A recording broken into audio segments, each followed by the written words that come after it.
আমি heart attack বেটাকে আমি জেলে পুরবো। আমি নিশ্চয়ই তোর সঙ্গে ব্যাংককে যাব, কিন্তু তার আগে ওই রাঘব রায়ের ব্যান্ড বাজাবো আমি। চরণ, কি খবর রে? ভালো আছিস তো? তুই একটা অসভ্য ছোট লোক কিন্তু। এই, কি বলছিস তুই? কি উত্তেজিত হবেন না স্যার, এদিকে আবার বেড়ে যাবে। চুপ! কিসের চুপ? তোর মেয়ে একটা ইনস্টিটিউট। ইনস্টিটিউট নয়, প্রস্টিটিউট। হ্যাঁ, প্রস্টিটিউট। চরণ! এই গলা নামিয়ে কথা বল। তোর জন্য আমার বন্ধুত্ব বিচ্ছেদ হয়ে গেছে। তোর মেয়ে টিনা শান বলে একটা ছেলের সঙ্গে ব্যাংককে ঘুরছে। মিথ্যে কথা, এ হতে পারে না। আমার কাছে প্রমাণ আছে। শান তোর পাড়ার ছেলে, টিনার সঙ্গে আগে থেকে ইন্টু পিন্টু ছিল। সব জানতি, আমার কাছে লুকিয়েছিস। আমি তোকে ছাড়বো না। চল ব্যাংকক, আমি হাতে হাতে প্রমাণ করে দেবো। ঠিক আছে, হ্যাঁ। তাহলে বলুন। আচ্ছা কপাল, আপনি প্রিয়াঙ্কার বাবা ধনকৃষ্ণ ঢালি? আগে হ্যাঁ, ঠিকই ধরেছেন, আপনি তো জয়ের বাবা। হ্যাঁ, কিন্তু আপনি তো আমায় আগে দেখেননি। আগে আমি তো দেখতেই পাই না। হ্যাঁ, জয়ের মুখে শুনেছিলাম বটে আপনি চোখের মাথা খেয়েছেন। তাহলে কপাল আপনি আমায় চিনলেন কি করে? এই যে নাক 2 in 1, এই নাক দিয়ে আমি দেখতেও পারি, শুকতেও পারি। থামান! আপনি বামন হয়ে চাঁদ ধরার মতলব করেছেন। আগে আমি বামুন নই, ঢালি। চাঁদ ধরবো কি করে? চুপ করো। আমার ছেলে জয় বিবাহিত, আপনি আপনার মেয়ে প্রিয়াঙ্কাকে তার পেছনে রেলিয়ে দিয়েছেন। কপাল, এটা কি আপনাদের ফ্যামিলি বিজনেস? ব্যাপারটা ঠিক বুঝলাম না। নাকামো করবেন না, সব জানেন আপনি। জয় ব্যাংককে হানিমুনে গিয়েছে, সেখানে আপনার মেয়ে প্রিয়াঙ্কা তার সঙ্গে ঘুরছে। সে কি আপনার স্বরকে ধরে রাখতে পারছে না কেন? অন্য গাইয়ার পেছনে দৌড়চ্ছে। আপনি খারাপ, আপনার মেয়ে খারাপ, আপনার বংশ খারাপ, ভবিষ্যতে যারা আসবে কপাল তারাও খারাপ। কেন খারাপ কেন? ওই আপনার গাই আমার ষাঁড়ের পেছনে দৌড়চ্ছে বলে। আপনার কথা আমি বিশ্বাস করছি না। আমি নিজের নাকে দেখবো, তারপর বিশ্বাস করবো। বটে, তাহলে চলুন ব্যাংকক আপনার এই নাক নিয়ে। হ্যাঁ, নিশ্চয়ই যাবো। তার আগে বিষ্ণুপ্রিয়াকে একবার জিজ্ঞেস করে নি। বিষ্ণুপ্রিয়া, বিষ্ণুপ্রিয়া, এই যে বিষ্ণুপ্রিয়া, ব্যাংকক যাবো? পারমিশন দিয়েছে কমল বাবু।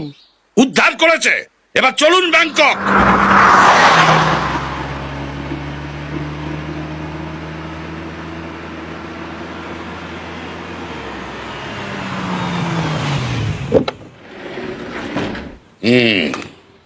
এই এসে গেলাম রে ভাই হোটেল। কই তাড়াতাড়ি নামো, এসো এসো। থামো তো বাবু, উঠলো বাই তো কটক যাই। হাঁটুর বয়সী ছেলে সুমন্ত কি বললো না বললো, হুট করে সব দল বেঁধে চলে এলো। একটু যাচাই করতে হতো। আমাকে উপদেশ দিতে এসো না কপাল, আমি এমনি এমনি এত দূর আসেনি। সবটাই আপনার অনুমান। আমি কি আমার মেয়েকে চিনি না ভাবছেন? আচ্ছা, বাইরে দাঁড়িয়ে তর্কাতর্কি না করে ভেতরে গেলেই তো সব খবর পাবো। ঠিক তাই তো, চালা।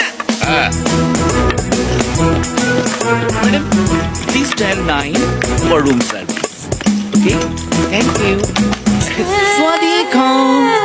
Welcome to Playboy Resort. এই মরেছে, আবার কি বলে কপাল? নিশ্চয়ই বাঙালি। নিকারাগুয়ার লোকেরা বাংলা বলে বলে তো জানি না, বাংলা বলছি যখন তখন বাঙালি। কপাল, মাগুমা, সত্যি কপাল। জানেন তো আমাদের একটা রুমও খালি ছিল না। এই কিছুক্ষণ আগে 4টি রুম খালি হয়েছে। তা আপনাদের কটা রুম লাগবে? হ্যাঁ গো, এটা ছেলে না মেয়ে গো? দুষ্টু মাসিমা। আমাদের 4টি ঘর লাগবে কপাল। ইস, খাপি খাপ পঞ্চুর বাপ। দিন ফর্মটা ভরে দিন।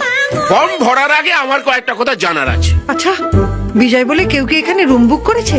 শুধু বিজয় কেন, এখানে জয়, বিজয়, শান নামে 3টে হ্যান্ডসাম ছেলে রুম বুক করে তাদের বউদের নিয়ে হানিমুন করছে। শান, শান আবার কবে বিয়ে করলো? স্যার, উত্তেজিত হবেন না। আপনার স্ট্রোক কিন্তু সেঞ্চুরি পেরিয়ে গেছে। চুপ করো ডাক্তার, আমার স্ট্রোক আমাকে বুঝতে দাও। আচ্ছা, আপনাদের এখানে এই প্রিয়াঙ্কা নামে কি কোনো মেয়ে এসছে? সেটা তো জানি না, আমার যেটাতে ইন্টারেস্ট আমি সেটাই বলতে পারি। এই কপাল বাবু, এই প্রথম আমার নাক বিট্রে করলো। এটা কি জিনিস? বাদ দিন। আচ্ছা, ওদের এখন কোথায় পাওয়া যাবে? মানে ওদের ঘরের নম্বরগুলো কি দেওয়া যাবে কপাল? অবশ্যই দেওয়া যাবে, কিন্তু তারা তো ঘরে নেই। তারা জোড়ায় জোড়ায় বেড়াতে বেরিয়েছে। Very good. বেরিয়েছে যখন, তখন নিশ্চয়ই ফিরবে। এইখানে বসে থাকবো, তারপর খবাত করে ধরবো। আমরা অতক্ষণ ওদের জন্য অপেক্ষা করব? এটা কিন্তু বাড়াবাড়ি হয়ে যাচ্ছে। মোটেই বাড়াবাড়ি হচ্ছে না। রাজবল্লভ যখন কিছু ধরে তখন তার শেষ দেখে ছাড়ে।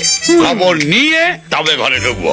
না, তোমার সব কথা এইভাবে মানা যায় না। একদম ঠিক বলেছে। চাবি নাও, ঘরে চলো, আগে ফ্রেশ হবো।